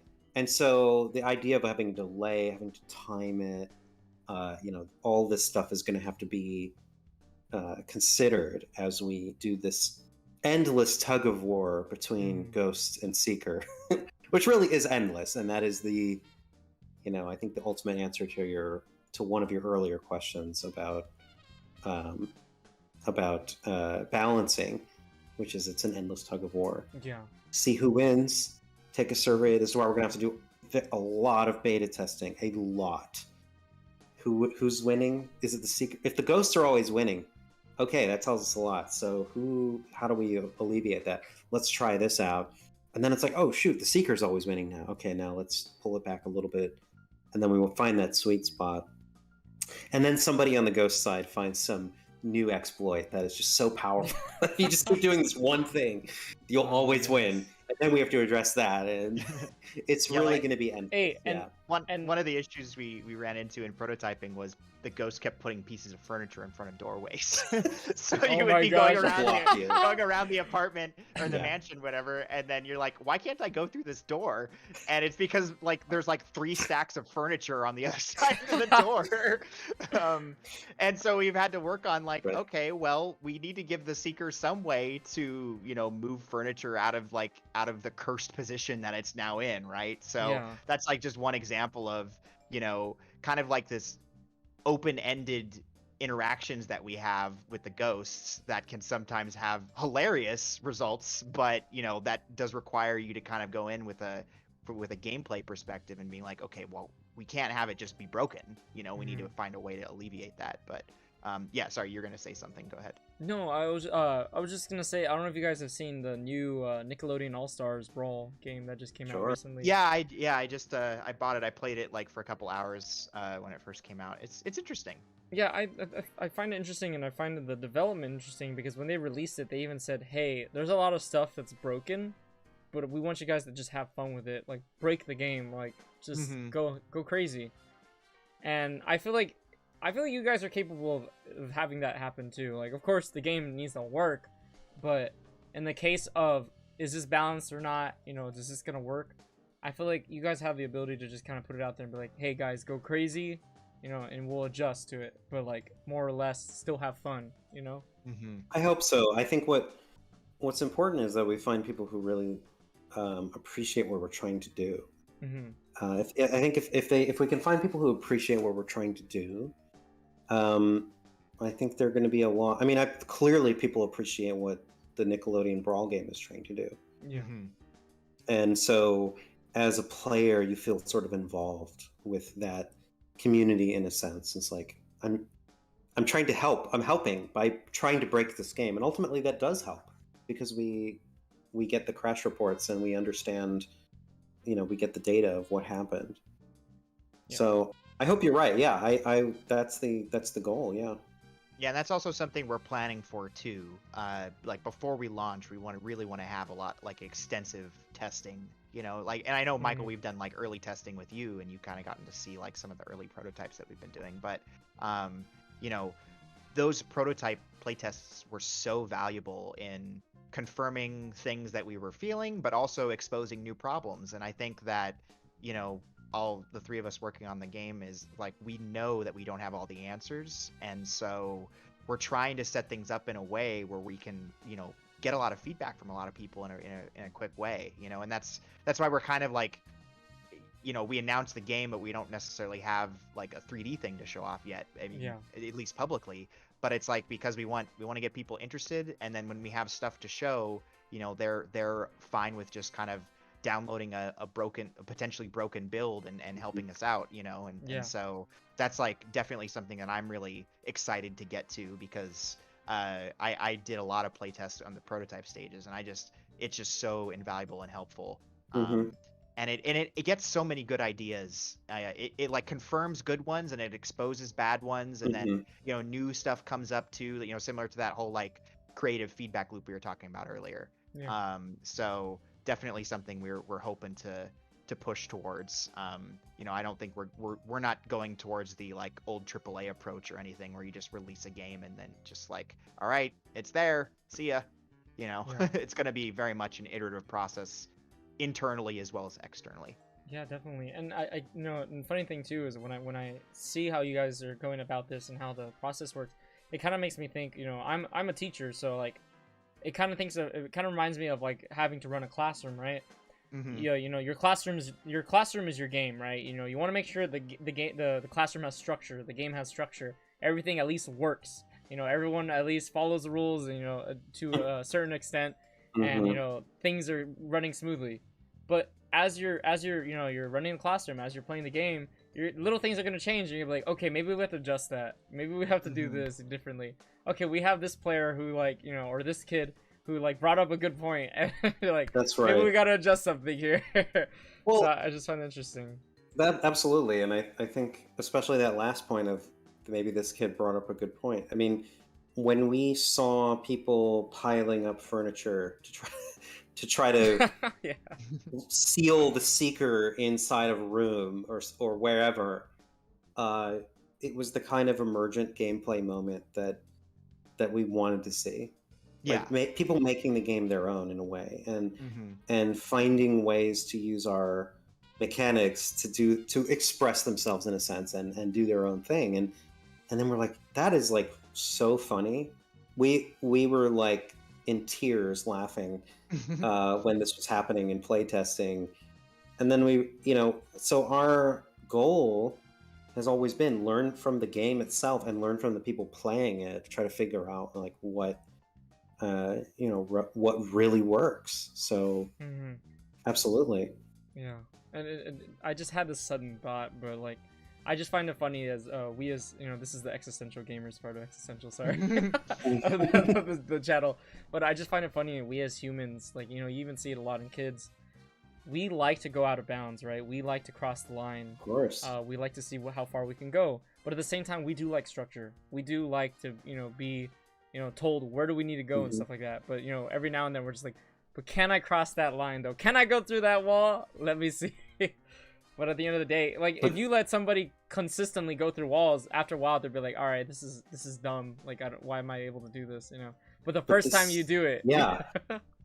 But this is why games are so fun, because you are trying to test the boundaries. Yeah. Like what can I do with? I mean, for me anyway, that's what I like to do in games. Is like is to test the boundaries. So it's like, yes, we have rules. Yes, we have a foundation. But our main goal is to put you in a spooky place and for you to have for you to have fun with spookiness. And that can happen in all kinds of different ways. Yeah, so totally agree. Yeah, and the funny thing too, it made me think, I think that's why people, and I know this sounds awful, but I think that's why people cheat in video games too. It's not only to win, right? But to cross the line for a bit, right? And unfortunately, it affects other people, and that's why it's not a good thing. Yeah. But it's like they feel stuck, so they need to do something to break out. And, Interesting. You know what I mean? And well, it sucks. Yeah. But, it's a human nature, I guess. Well, looking at, I've always been, when I was a kid anyway, until I learned what caused the glitches, I was very fascinated with glitches. Yeah. Growing up. And there was this level in Donkey Kong that you could access for just no real good reason. And it was just supposed to be part of a cutscene. And I remember being like, this is so awesome that I can just go inside here. And then I realized later on, it's just a collision problem. There's really, they just forgot to seal up this certain part of the world. So glitches are a little bit less interesting to me these days as a developer, right. I guess. But there is something really fascinating about it. And honestly, I think it's just human natured, again, to test those boundaries and to try to figure out, what can I really do here? I don't want to go to space. We're just like, hey, let me get out of this game. Yeah, and it's why why the Matrix, films like The Matrix are so popular. It's how far out of bounds can I really go? How far can I push this? What can I really do? And to push a piece of software to its limits, and especially if it's a game that already has a narrative foundation, it just creates some kind of an interesting new reality that you feel like you've discovered. But it may be a reality that is unintended by the designers, and in the case of multiplayer, it may be exploitative. And the last thing we want is for people to feel like their game is unfair. So even though I can certainly, it's fascinating to me. It's something that obviously we have to constantly be thinking about. And as a developer, I'm constantly thinking about how can we prevent people from cheating? Yeah, and that was actually my next question was what do you guys think about that? Because Dead by Daylight's actually have a lot of games are having that issue, but Dead by Daylight's having a lot of issues with cheating. There's a lot of people who are just increasing their speed of their character running. Sure. Giving a killer who doesn't have a specific power, another power from another killer, so they have double powers. It's crazy stuff they're doing, but it's running rampant. It's running rampant, and then they're having small issues. Sorry, I just want to. No. They're having small issues. There's this big thing going around Dead by Daylight called stretched resolution. I think other games are having issues with that too, where people are preferring to play the game with a stretched resolution, but it affects the gameplay. In Dead by Daylight's case, when you stretch the resolution, characters like Ghostface, who has a mechanic where you have to center your camera onto the killer so that you can reveal him, so that he doesn't get his power. Yes. And people with stretched resolutions have a easier time doing that because they have a bigger zone, like this threshold zone, to reveal him. And they're like, okay, you can't do this, cheating. And they're just like, but I just like my camera like this because I prefer it like this. Or they turn the brightness all the way up so that they can see everything better. But it's just like, no, we didn't intend that. We wanted the game to be darker. Right. So things like that, I don't know, or do you guys think you're gonna have issues with that at all? So so number one point, this is why we're modeling off of the Jackbox Games model. Mm-hmm. If somebody that you're playing with, if one of your friends in your circle is entering Jackbox and cheating, first of all, what is the point of them doing that? Second of all, what are you going to do? You're going to kick them out. Yeah. Dude, that's weird. Why are you trying to just cheat with your friends? That's just weird. Yeah. Okay, so that's part of our answer to that. Social pressure kind of thing. Exactly. The other answer is completely technological, which is even though we are starting with a peer-to-peer based system using Steam's online networking, which is very advanced and all that, the goal is to move into server-based, a server-based authoritative server system where the server can be the one, the end all be all of, okay, what actually happened? And then in addition, there's all these other things, like for example, Valve, there's a feature that prevents you from uploading for using a modified executable, and then you get insta-banned from that. So there's like other features that we're looking into. But at the end of the day, to understand how to combat cheating is to sort of it's very much an engineering question, and it's very much a question about how do we validate what is actually happening. Is it possible that this player who is all the way over here on this side of the map could somehow teleport over here in a fraction of a second? Yeah. No, that's not possible. Okay, they're gone. Right? So there's a lot of, and these are things that will have to be rolled out over time. And in the case of this this character from Scream who has this ability, it's possible the developers didn't think of it. Yeah. Like, oh well, if you have this ability, but if your monitor could go like ultra wide screen, then how do you prevent them from or I don't know exactly the nature of this exploit, but there are things you can do on the client side to prevent that from happening, but then there's also things you do on the server side. And that's why I'm becoming an expert in multiplayer and thinking about all these different things that could happen when you have someone who's trying to cheat and figuring out exactly how to validate what they're doing. Is what they're doing something that should be possible or not? That's yeah. We'll That's see. Very interesting. I like that you said about the Jackbox party. Like you want to go about that way and the social pressure. I really like that. That's very true. Like people can have fun and be like, "Hey guys, look at this little neat trick I learned." But then after that, it's like, "All right, for serious though, don't do that." Right. That's interesting. But then again, I have some friends that really like to troll me. Like they will do that, and I'm just like, all right, I don't want to play with you anymore. Well, that's funny though. All right, cool. Well, I'm glad you guys are thinking about all that stuff. There are some developers I just feel not considering a lot of that stuff, but I mean I don't blame them. There's so much work to do and a lot of things to think about. I mean, yeah, I mean, at the end of the day, game development is like you're just prioritizing what you think is going to make the product the best, and sometimes anti-cheat and all that sort of like really hardcore infrastructure stuff, right? To make it to where people can't cheat is just not, it's not on their radar as much, you know, and because they have different priorities elsewhere. So, I mean, even all the stuff that we develop and we prioritize and stuff, there's always so much second guessing of like, okay, how important is this compared to the grand scheme of things? It's something that you're constantly balancing. So, it's been interesting working in, I've worked in the game industry for, I don't know how many years now, like 7 years, something like that.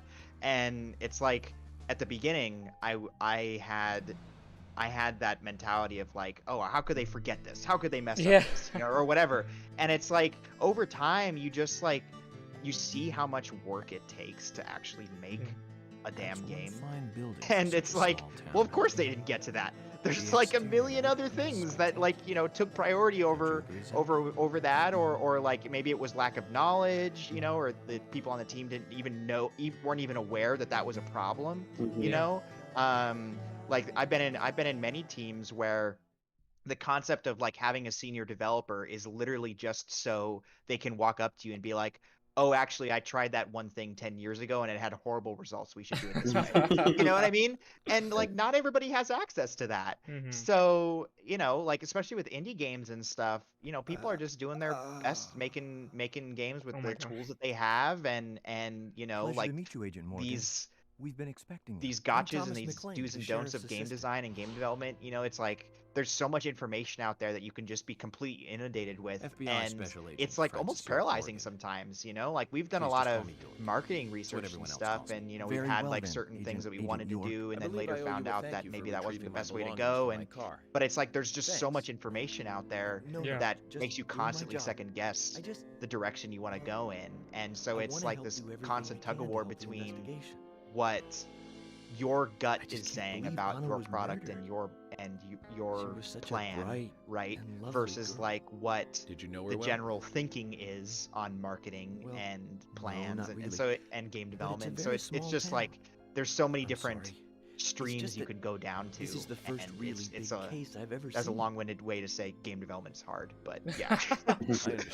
Just try Hey, to relax. you know the funny thing, I feel like Can I have a Joe look at Rogan Anna's right now, file where now? he always compares Yes, of everything course. to The sheriff told me what to is let it, you through to the MMA? meeting and stuff like room. that. Yeah, right. He's just like Lost the key jujitsu to and the stuff like that. cabinet where It's the like files are. jujitsu. No, Why but don't you take a I look was just around while I go look the for whole it, time I'm okay? just like, yeah, Let like me know when but things are ready.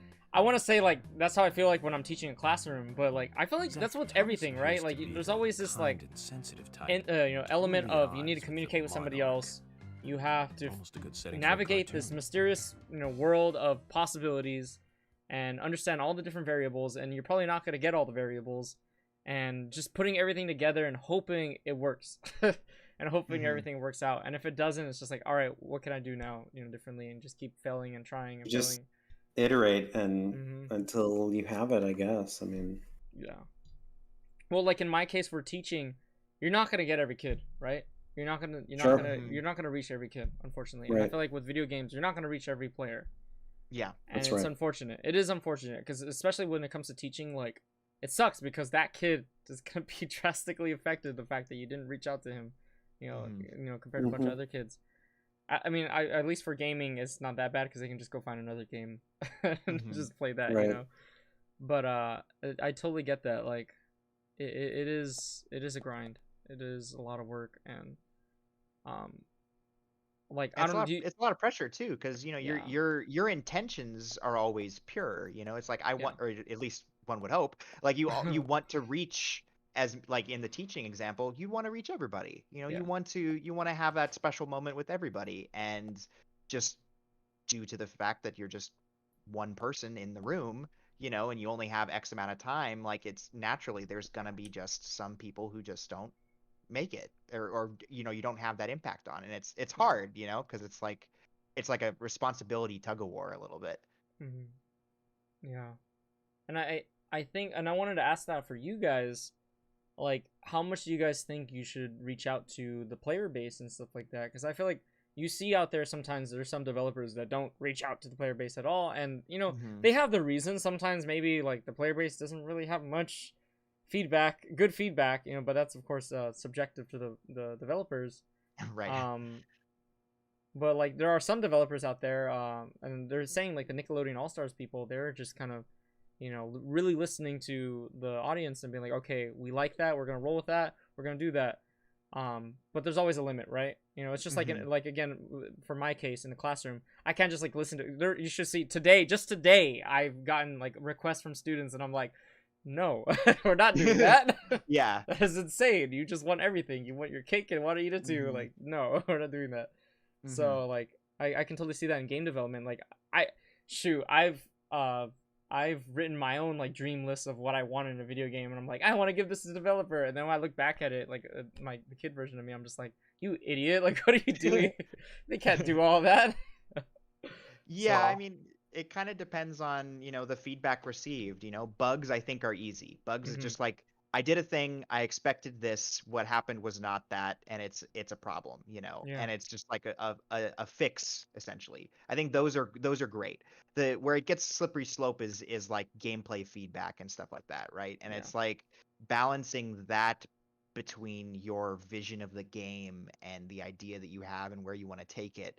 It's a tough balancing act, and I've seen a lot of games, where they clearly had sort of like a big picture in mind, and then over like a couple years of development, from just being solely reliant on the community for design, or not solely, but they weigh the community's feedback very heavily, that the game kind of loses its like train of thought almost, like it loses what made it special in the first place, which I think sometimes that's how I feel about Dead by Daylight sometimes. It's just like there's so much going on compared to when it was very simple, and it lost the thread, at least for me. I know it works for a lot of people, but at least for me, that's kind of how it feels.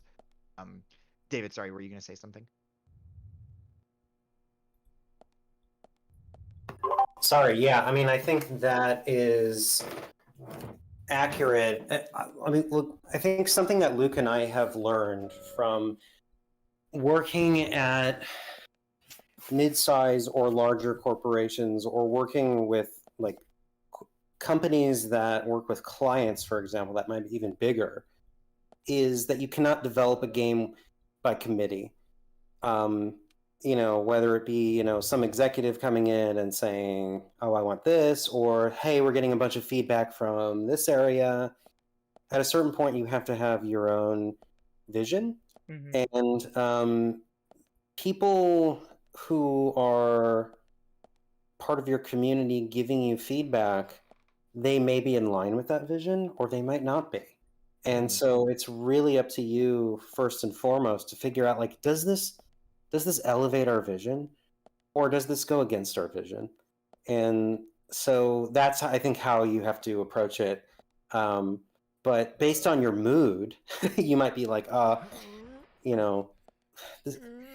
know that, like, based on the day of the week, I'm just like, oh, this game's crap. There's no way we're going to finish this in time. But this is with every creative project is like this, every single one. And you have doubts about it, and then there are some days of the week you're like, this is perfect, this is brilliant, this is like Da Vinci's works or something. It's just beautiful, it's art. And so you have to make sure that, when somebody posts something or when there's feedback, you have to, I think it's important to listen to it, but at a certain point, you're the gatekeeper, you're the one who has to figure out what to do with that info. And then if you have a strong enough vision, you hopefully can figure it out. But it can be kind of complicated sometimes, because they're very kind of intangible things that people can have different opinions on. And Luke and I don't always have the same opinion, and neither does Morgan, our other co-founder. So we're just sort of trying to figure out, like, what's really the right way to go here creatively. So, yeah. I think it's kind of humans have been doing it for so long, right? It's kind of like telling a story, right? You're telling a story, whether you're making a video game, you're trying to teach somebody something. In a sense, you're telling a story. You're trying to show them in a sense, scripted event, a scripted list of events. And if you have people like interrupting your story and being like, hey, you should add this in there, you should talk about this, it's just kind of like, all right, buddy, like, let me finish this first. No, but it's always interesting, though. It's like, well, why do you want us to add that? You found the key. There might be, I hope this is the right one. There's an interesting story right there. Why do they feel like that should be there? But it's not something you have to listen to. That's the thing. Yeah. So well, I guess the example I'm trying to give is just kind of like, sorry, wrong key. Like, for right now, you guys are still working on the game. You're trying to get it done. Like, it's not really the time for, like, hey, you should add this, you should do this. And it's like, no, let us finish this initial story that we're going to tell. And then we're going to tell the story, and then you're going to listen to it. And then after that story, you can be like, okay, this is how I felt about this story.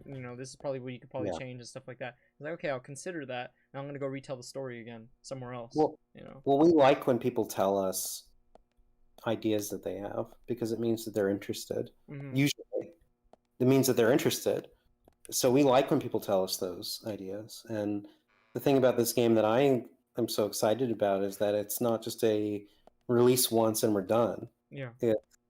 This is a world that we're trying to maintain for the foreseeable future.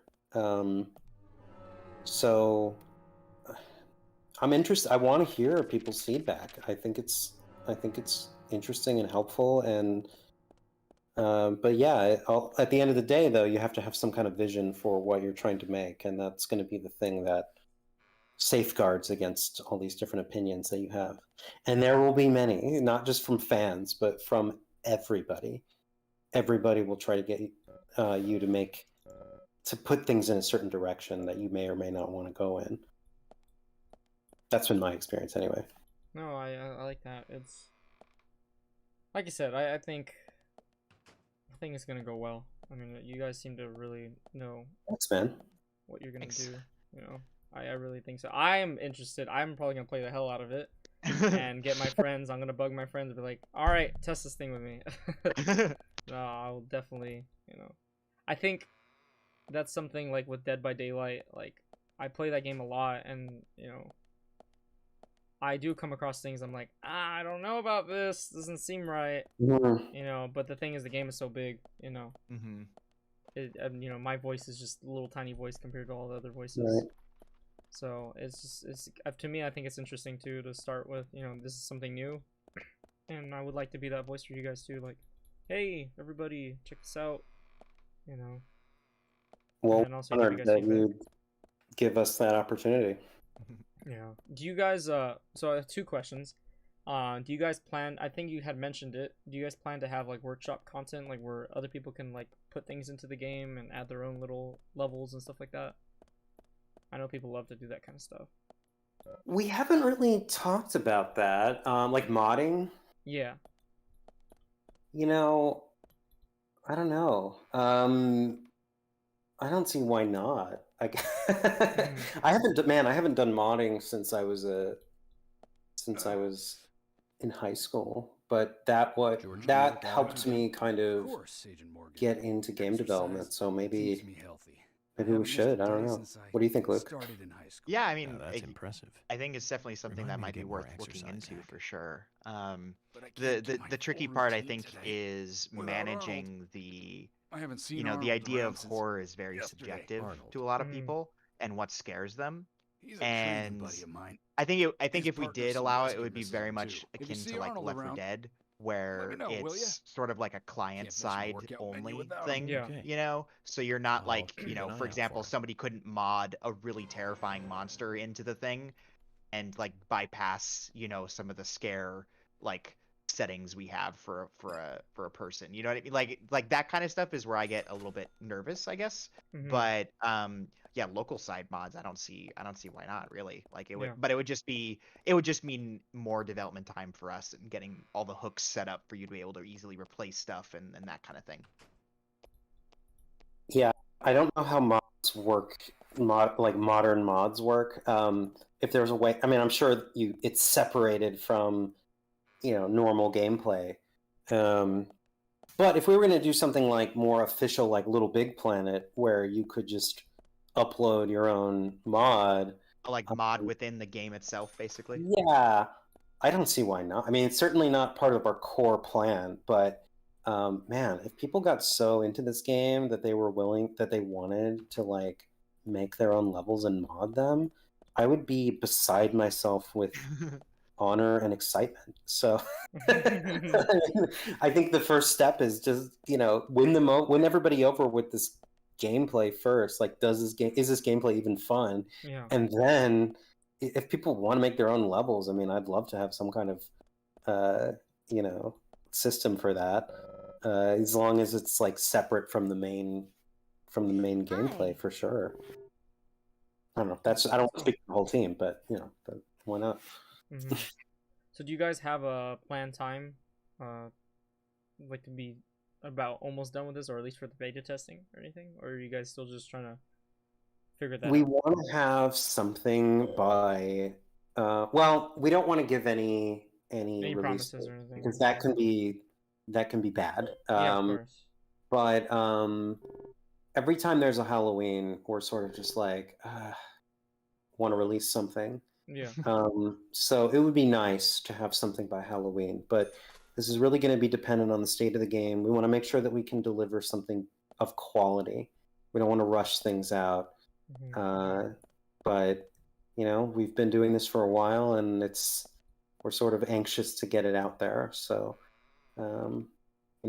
hopefully something by next year, but don't quote me on that, because if not, we want to make sure we get something out that's of quality and solid gameplay wise. Zach, look at this. Zach, listen to them. This is something special. It's the I don't know if you know who he's talking about when he says Zach. Oh, we're still seeing the. Oh, my goodness! I'm sorry. Oh. I've been playing this thing the whole time. No worries. Hunting rifle, amazing. You'd never see a He's hunting talking about rifle Zach on the right wall now. of a police department in the city. Well, that's all It's great. just I'm amazing. excited. Like I said, Like seeing the concept art, and I've seen some of the stuff. It's looking really good, and I'm excited to play it. I want to get my hands in there and see what we can do. You know. Well, we're working on a little teaser right now, and hopefully having it out by Halloween. So hopefully you'll get to actually see some real time happening. It won't be very indicative of gameplay necessarily, but it will be indicative of spookiness. I guess we could put it that way. Yeah, we're going for kind of showcasing the vibe and kind of the mood that we're going for. Just to kind of get people just kind of curious about the game and you know interested in the world that we're creating. Yeah. Yeah. That's good. That's good. Well, everybody, we're getting around that time, so we'll be wrapping it up right now. But is there anything you guys would like to share before we get going? Yeah, I guess I don't know. I mean, just stay tuned for more updates from Hide, Hunt, and Seek. I don't know. If you can follow our Twitter account, that would be helpful. At Smol_Games, and you know, we'll be out with more updates. Hopefully this month. That's good. Yeah, that summed it up pretty well. We have somebody who's saying that the game's sounding nice right now, so that's good to hear. Oh, cool. All right. Thank you, person. Yeah, thank you. All right, Luke, anything? You want to say anything before we get going? Yeah, I mean, just kind of echoing David, you know, like if you're interested in anything that we've been talking about, we try to do fairly regular posts of updates for like whenever we have something new to show, you know, so the concepts the concepts that you were looking at was like the result of, you know, several weeks worth of social media posts. So, you know, if you want to see more content as that comes out, you can subscribe to our social channels, and then we also have a Patreon set up if you want to put some money into it. That gets you kind of access to higher resolution art and more behind the scenes stuff, where we're really just throwing stuff out there that, you know, isn't necessarily ready for prime time, but can be interesting to look at if you're just kind of trying to get a peek under the hood of the game. For sure. And I was gonna check that out right now because I wanted to see more stuff, but I gotta yeah, there was some blocked posts. Yeah, definitely gonna do that. All right then, everybody. Thank you so much, Smol Games. Appreciate it, guys. Thanks, man. Yeah, thank you for having us. This was great, Michael. Really appreciate it. Yeah. I mean, if you guys want to be on again, let me know. I definitely would love to have you guys. It was a nice conversation. I really enjoyed it very much. It was a lot of fun. Yeah. Yeah, I'll definitely be down again. All right. Well, everybody, I will be playing this game again tomorrow. Actually, no, we'll be playing a different game Thursday. Tomorrow's Wednesday, right? Forgetting the days now. So Thursday, I'll be back on this game. Tomorrow, we'll be playing Call of Cthulhu. Okay, guys? All right, we'll take care, and I'll see you guys tomorrow. Bye-bye. Take care. Bye.